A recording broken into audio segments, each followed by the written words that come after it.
I'm just stubborn, man. I just never give up. There's no world where I ever would have quit. When I was 11, I just said, I'm gonna be a YouTuber, I'm gonna die trying, and I meant it. And so people hate it, but I'm just the most competitive, stubborn person you'll ever meet, and I just never give up.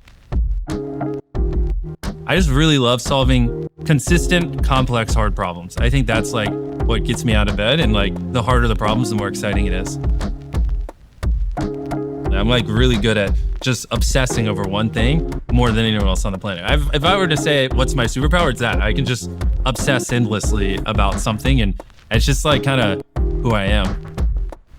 When you think back over the last 10 years of your life and the success you've had solving some of these hard problems, if you were to like break it down into some core components that you've learned, one of them is obsession, that you've said. Yeah. What are the others? Like, you are obviously who you surround yourself with, and luckily I just got around the right people. I feed off the energy of the people around me. The core crux of it is like extreme ownership, and don't make excuses, and take extreme ownership, take accountability. Like, sure, I guess it was out of your control, but it could have been in your control if you just thought through it more, if you just really cared. And that's what I was just trying to convey in it. And the other thing that comes through in this, but also all of your work, is just this idea that nothing is impossible. I don't know why, but when people tell me I can't do something, I don't know where this came from. It makes me just want to do it more, to be honest. If you tell me I shouldn't do something, that's fine. But if you tell me I can't, then everything in my body just wants to go, I obviously can. I mean, does physics allow it? Then yes, it's possible. Just, do we want to put the time in? I mean, I feel like people overcomplicate a lot of things. It's not that you can't do it, you just don't want to. You just got to really love what you do, and push through it.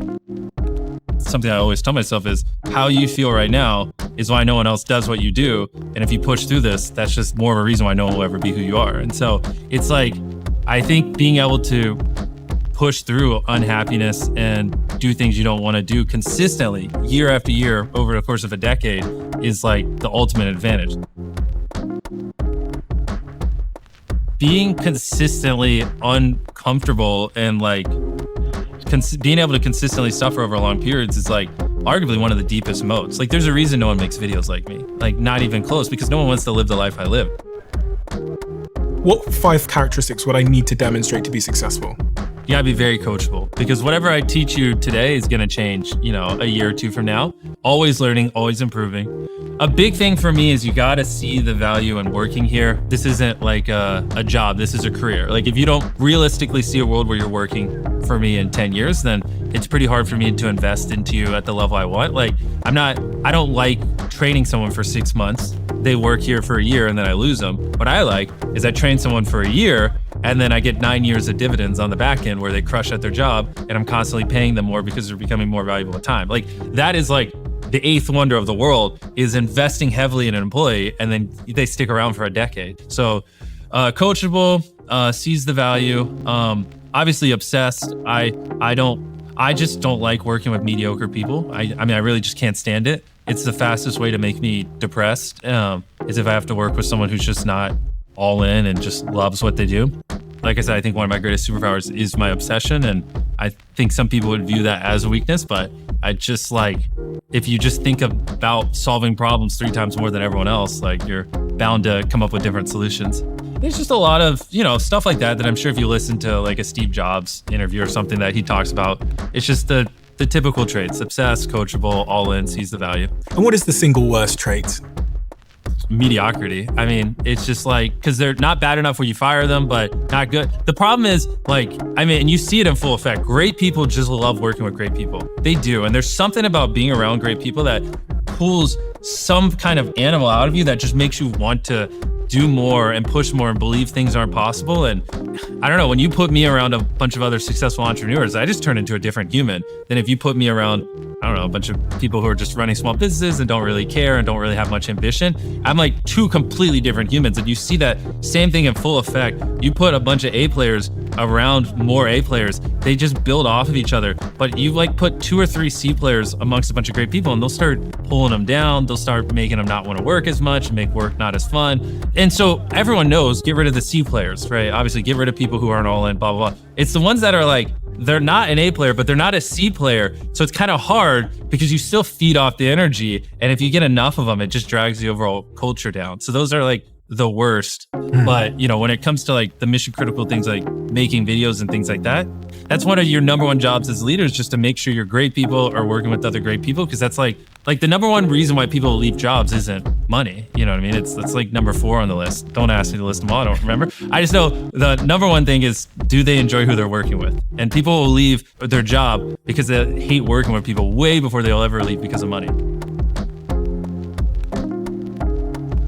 What about your parents, mum and dad? You talk about your mother a lot. What influence did they both have on you?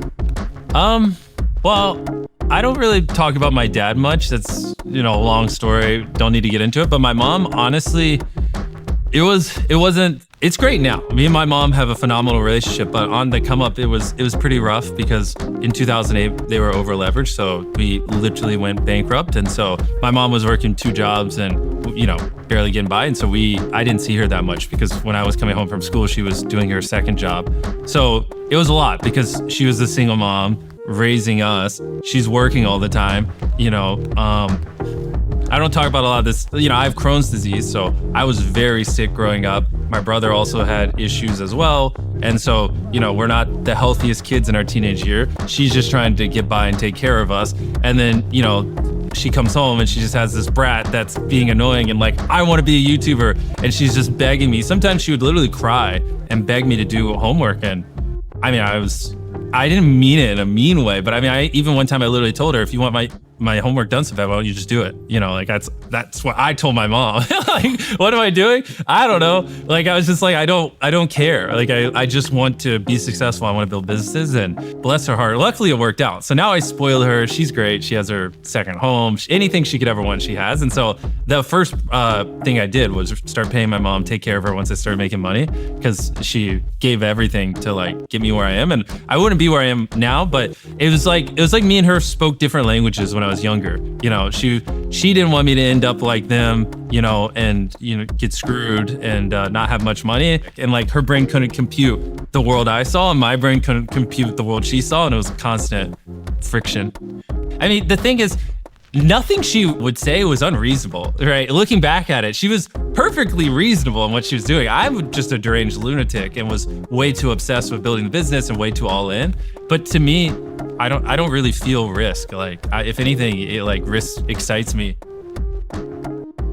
Why did you want to really be a YouTuber? Because kids say that, Yeah. but the extent to which you said it and the focus that you had on that particular goal of being a YouTuber, because there's many things you could have focused on. You could have been a video game player or whatever, but YouTube is a particularly interesting thing because you're on camera, people are seeing it, there's a metric which decides how successful you are. Was there any element of the on-camera part that was helping to solve for like the feeling of isolation that you seemed to have at that time?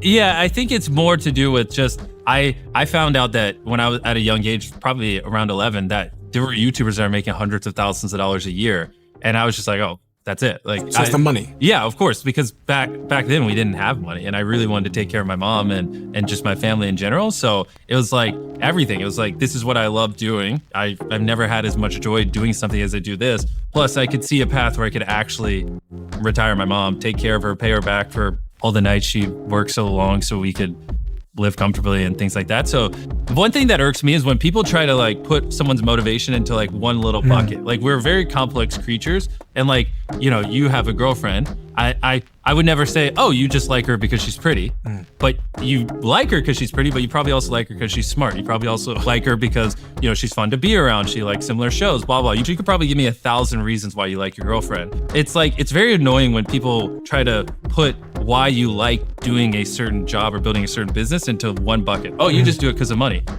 What if I do it because I like money and I enjoy it, and it's a way to do this, and it's a way to communicate with people and community and these other things, you know what I mean? And I think that's a common flaw we try to do. It's like, it's not that simple.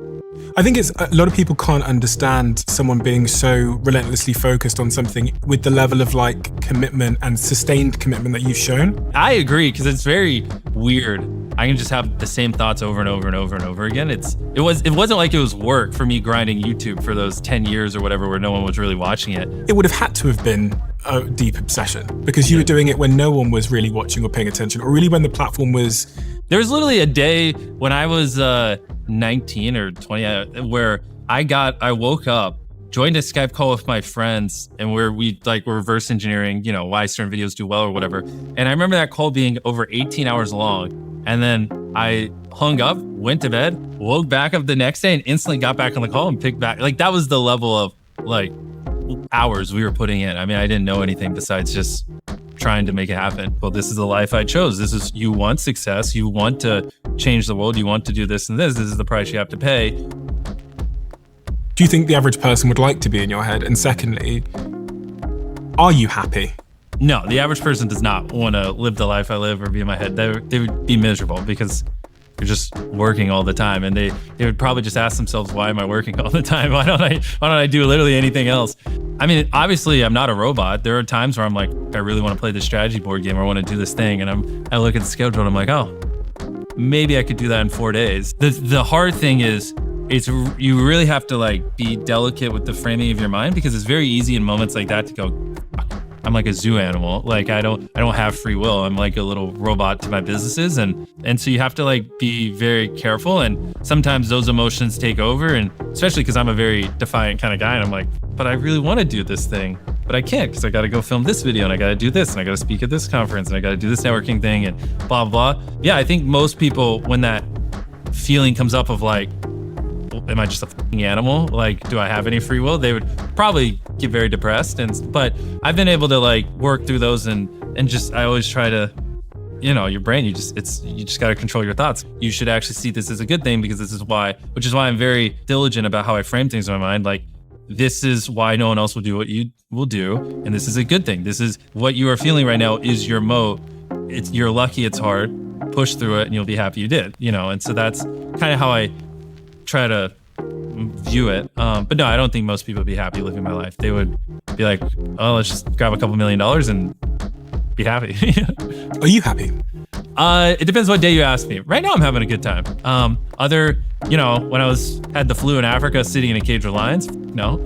So what's your baseline? How would you describe your baseline? Probably this year, so far more unhappy than happy. And it's just, they're just things you got to do that just aren't fun. As someone who is doing so well on a platform like YouTube where the algorithm's always changing, so many YouTubers I speak to say that they get burnout eventually. They get creative burnout and they just delete their channel. You've seen a lot of it recently over the last couple of years where YouTubers hit 10 million and they just stop. Yep. Has that ever crossed your mind to stop? Oh, of course. I mean, all the time. Seriously? Yeah. When was the closest you came to quitting? Oh, I mean, probably countless times. I mean, I guess I never truly would have quit. I mean, my biggest thing would be I just would have quit for a week and been like, let me sleep 9 hours a night and I feel like YouTube is like throwing coal into a train, then you just have to keep throwing it in there once you start it. You just can never stop throwing it in. Yeah, you're running on a treadmill cranked up to the max, especially if you want to be a top tier creator like me. Yeah. And it's just who can stay on the treadmill the longest, because it never slows down. If anything, you're making it faster. But no, I mean, I don't think there's ever unironically a time where I actually would have quit. It just breaks. Probably would have been nice. And when you think forward at that treadmill, can you see yourself doing it for the next 2, 3, 4 decades? Or? Oh yeah, of course. I don't have any intention of ever stopping. To go viral, you have to do something that's never been done before. I've told this story before of if you're driving down the road and you see a cow, who cares? It's a fucking cow. But if you're driving down the road and you see a purple cow, you're you've never seen that before, and it's something you weren't expecting. You're gonna go, holy shit, and you're gonna go tell your friends about it. You're gonna remember that. You'll probably even think about it randomly once every couple of years. Why the fuck was there a purple cow? And it's it's the same thing, just one was a little purple. And it you can apply that same analogy to ideas. When you're scrolling through social media to find a video to watch, there's things that have been done before, you've seen. It's roughly similar to stuff before. You're just gonna scroll past it. You'll never think about it again. Just you'll never think about a fucking cow on the side of the road. And then there are ideas that are the purple cow idea, which is what I try to do, which are things that make you go, what the I've never seen that. I have to click this, or I'm not gonna be able to sleep tonight because why is this video. No way they did this, right? But those typically are very hard. And usually to get that purple cow effect, they've never been done before. And if something's never been done before, there's usually a reason, because it's very fucking hard. So you just kind of have to train yourself to like not resent very difficult, complex, hard, original problems and actually run towards them, because those are the ones that, you know, tend to have more of the purple cow effect where people have to watch it. It's way easier to get 50 million views on one video than it is to get 1 million views on 50 videos, right? And because it like kind of goes exponentially and it's pretty winner take all on the top videos, like you just really have to lean into that purple cow effect, if that makes sense. I mean, I think we'll hit 1 billion subscribers, and I don't think anyone will be anywhere near close, because like once you make a couple $1 million, why would you live the life I live? Like, why? Why would you not take weekends off? Why would you not, you know, prioritize your sanity and that kind of stuff? It makes no sense, but that's why no one else does it.